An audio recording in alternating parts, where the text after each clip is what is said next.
from Washington, everybody. I'm David Schuster, in tonight for Keith Olbermann. Like a zombie from Dawn of the Dead, Republican criticism of the stimulus has risen from a brief slumber. But in our fifth story in the countdown, President Obama isn't afraid of a few ghouls, and he is fighting back, forcing his Republican critics to howl in monstrous hypocritical agony. You may recall that Republican Senator Jon Kyl of Arizona recently said that the government should cancel the rest of the stimulus spending because it was a failure.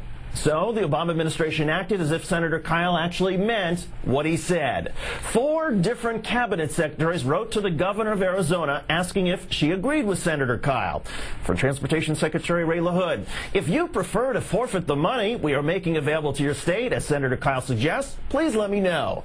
Mr. LaHood attached a 3-page list of the projects paid for by the $521 million that Arizona is getting. The Republican governor made it clear her state wanted the money, adding, "The governor is hopeful that these federal cabinet officials are not threatening to deny Arizona citizens the portion of the federal stimulus to which they are entitled." Governor, you might want to take that up with the junior senator from your own state. And Arizona's other senator, John McCain, tried to grab his bit of flesh in this fight, quoting, "I strongly support the comments of Senator Kyl and call on the administration to retract its threat against the citizens of Arizona." Meantime, in other Republican stimulus hypocrisy news, there's Governor Rick Perry of Texas directing his state to borrow $643 million from the federal government to cover unemployment claims. This from the man who earlier this year rejected $550 million in stimulus money. And what does President Obama think of all of this? He offered a pretty clear idea to a huge crowd in Warren, Michigan earlier this week. I love these folks who help get us in this mess and then suddenly say, well, this is Obama's economy. That's fine. Give it to me.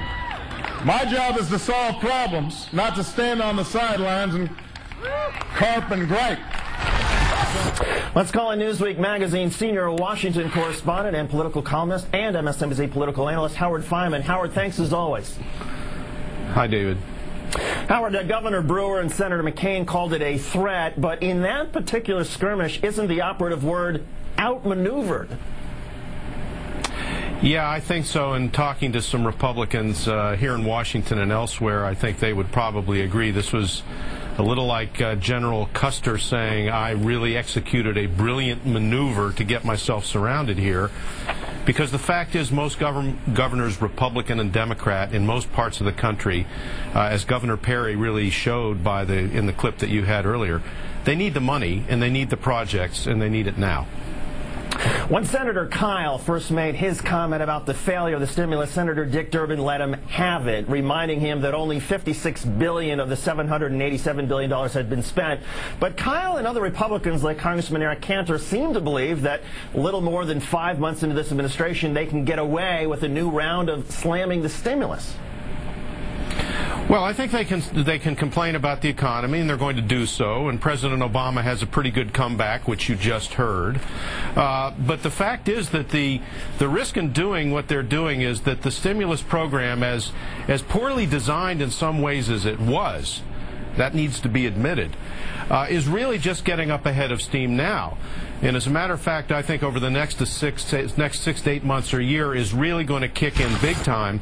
That's something that Democrats are going to stress, the president is going to stress, and that may in fact have a good effect on the economy certainly by the time election time rolls around.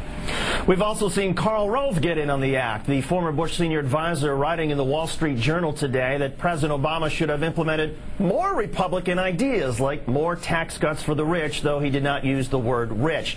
Obviously, this is a debate worth having, but are Republicans bringing anything new to the debate? No, they're not bringing anything new, and the problem is that the tax cut philosophy, as expressed by George W. Bush and the Republicans in charge in the Congress, really didn't work.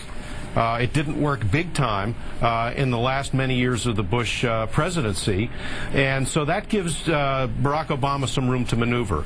He's got to be careful, however, I think, David, because if he piles up too much spending and too many programs that not everybody is in favor of, then the additional taxes he's proposing could become politically perilous for him. I don't think that's happened yet. But I can assure you, even though the Democrats aren't going to listen to Karl Rove, they're going to be pretty careful on the tax front as they move forward on, especially on health care. And a key question in all of that, of course, is the public patience. There were plenty of Republican governors who complained about stimulus money to their political detriment, and now the public is somewhat less patient than it was when Mr. Obama first took office. But aren't Republicans mistaken in thinking that the public is already at that tipping point, ready to jettison President Obama's approach? Well, the White House is fully aware of that, and talking to them, I know they want to stress what other juice, and there's a lot of it, there is in the stimulus package. And they're going to be pushing that day in and day out in the coming months. As President Obama tries to portray himself, as he did in the clip that you showed, as a guy who's really got his sleeves rolled up and is working on the problems, and that's what he's going to try to show while the Republicans complain from the sideline. Howard Fineman of Newsweek and MSNBC. Howard, thank you so much. We appreciate it. Thank you, David.